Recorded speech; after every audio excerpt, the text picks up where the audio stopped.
In this video, I'll be showing you the procedure on how can you fix Marble Rival GPU crash. In order to fix Marble Rival GPU crash, you could follow these steps. First of all, you could always check for an update. So what you want to do is come to Steam in the top right and go and click on check for Steam client update.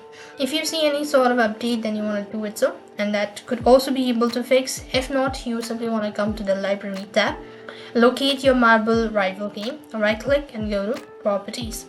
As you go to properties, then you simply want to come to this, make sure that you've enabled pause background download while I'm playing and all that. After which you also want to go to privacy, and here you have to go and make some changes. You could try deleting the data by tapping on the delete button. That could be able to fix.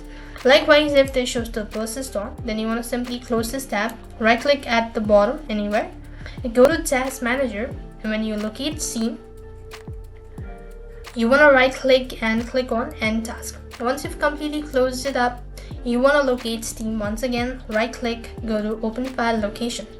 When you go to open file location, locate Steam, right click on the mouse. You want to then go to properties. As you go to properties, what next you want to do is come to compatibility. Make sure that run this program in compatibility mode, as well as run this program as an administrator is selected. Click apply, click OK. Close this up, restart your PC, and that should be able to help you out. Despite doing all this procedure, if nothing works out, then the last alternative is to uninstall Steam and reinstall it. That will be able to solve your issue all at once. I hope the video was helpful. Make sure to like, share and subscribe. Thank you for watching. See you in the next video.